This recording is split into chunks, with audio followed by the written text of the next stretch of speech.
이 대통령이 대통령 시계를 만든다고 하네요. 페북에 자신의 의사를 밝혔습니다. 대통령 시계를 만들겠다. 실용성 있는 선물을 만들겠다. 시계로 그것을 일단은 선정을 했네요. 직접 페북에 자신의 의견을 공개를 하면서 마치 시계가 중요한 이재명 시계를 만드는 게, 대통령 시계를 만드는 것이 중요한 국정의 하나의 소재거리입니까? 그것까지 페북에 올리게 됐네요. 여당 지도부들이 선물을 만들 필요가 있다, 이런 의견이 있어서 대통령 시계를 만들게 됐다, 이런 취지로 이야기를 했죠. 대통령 선물 시계가 비용 대비 효과가 가장 뛰어나다, 이런 의견을 제출했는데 실제 그런가요?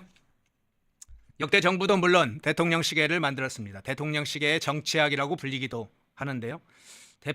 대한민국을 대표하는 것은 아니지만 대통령의 어떤 상징적인 것으로 대통령 시계를 만들었었죠. 대통령 시계가 만들어지면 여권 주요 인사들 대통령 시계를 받죠. 지지층도 받습니다. 몇만 개, 몇십만 개를 만드는 경우도 있으리라고 봅니다. 다양한 계층의 그 이재명 시계가 널리 퍼질 것인데, 자, 이재명 대통령 스스로 상징적인 어떤 이미지를 고착하려고 하겠죠. 그게 이재명 시계 또는 대통령 시계가 되리라고 봅니다. 그런데 지금도 이런 대통령 시계 이런 걸 만들어야 되나요? 역대 정부가 물론 진행해와서 관례적으로 진행을 한다, 이게 통상적인 이야기입니다. 그런데 과거에 무슨 왕이 은전을 베풀듯이 어떤 선물을 준비하는데, 지금 같은 시대에서도 이런 전시행정 반복하는 게 좋습니까? 한번 의견을 좀 주십시오. 대통령 시계 이런 걸 대통령이 선물이 필요하니까 대통령 시계를 만든다, 이런 것도 그런 의견도 있겠지만, 이게 전시행정의 하나의 표본입니다. 어떤 상징적 이미지를 만드는 것의 하나의 표본이기도 하지만, 이런 방식의 전시행정을 자꾸 반복하는 게 좋을까요? 이제는 관례를 끊을 때도 됐죠. 지금의 여권 인사들이 관례를 끊자고 많이 이야기를 했습니다. 역대 대통령이 특수활동비 사용을 해왔는데 특수활동비 관례적으로 집행을 해왔어요. 그런데 지난 문재인 정부 때, 박근혜 정부 때의 특수활동비를 형사처벌했습니다. 관례적으로 사용해왔던 걸 그거 관례 이제 바꾸자 하면서 특수활동비를 처벌을 했어요. 그런데 또 그들은 그 관례적으로 해오던 걸 진행을 했습니다. 그리고는 특수활동비를 꽁꽁 숨겼죠.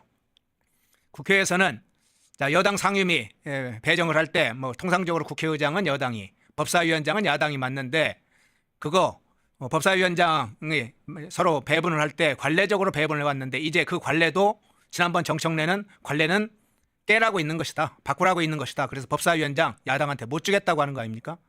그러면 그 관례가, 좋은 관례는 남겨야 됐지만 그것이 여야 간의 타협을 위해서 법사위원장 배제는 나쁜 관례가 아니라 좋은 관례죠. 국회라는 건 권력을 나누는 것이기 때문에 균형을 위해서도 나누면 좋습니다. 그런 관례는 필요하겠죠. 그러나 전시행정에 관련된 관례는 필요할까요? 자, 그런 부분도 있고요. 보다 본질적인 문제 하나 얘기하겠습니다. 이 대통령 시계를 누가 만들게 될까요? 과거에는 주로 이제 중소기업들, 관련 업체들 서로 공모해가지고 입찰하는 방식으로 해서 진행을 했어요. 그런데 이재명 정부도 그럴까요? 과거 한번 사례를 한번 몇 가지 살펴보겠습니다. 대표적인 것들만 살펴보죠. 성남시장 됐을 때 2010년이죠. 지금의 이재명 이 대통령이 성남시장으로 당선됐을 때 어떤 일이 벌어졌습니까? 당시에 민주동당 김미희 후보와 단일화를 했죠. 단일화한 후에 어떤 일을 했습니까? 경기 동부연합 출신들을 인수위에 대거 배치를 했죠. 그리고는 2010년 12월에 설립한 청소용역업체 기억할 겁니다. 나눔과 환경. 이 나눔과 환경이라는 건 한용진이라는 경기 동부연합 공동의장이 설립한 겁니다. 이 기업에 청소용역 몰아줬죠. 그래서 상당히 논란이 됐죠. 결국은 사람도 경기 동부연합 출신들을 상당히 배치를 하더니 이제 이권도 경기 동부연합 출신에 주냐? 나눔과 환경뿐이겠습니까? 굉장히 많은 곳곳에서 성남FC 관련된 것도 다 그런 것들이죠. 후원금 받아서 그것을 그런 곳에 사용을 하는 것이죠. 경기도 시절에는 어떻게 했습니까? 코나 아이 잘 기억하고 있을 겁니다.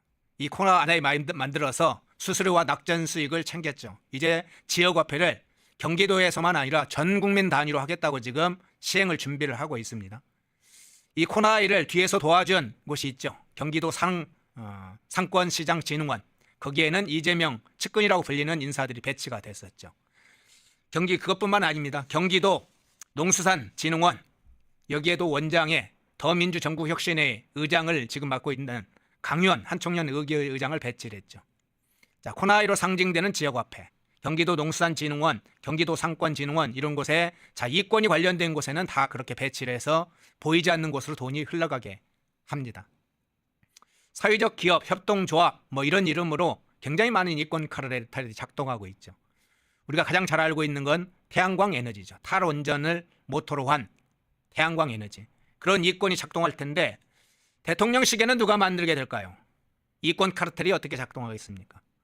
수십억이 일단 왔다 갔다 하겠죠. 그런데 대통령 시계만은 아니죠.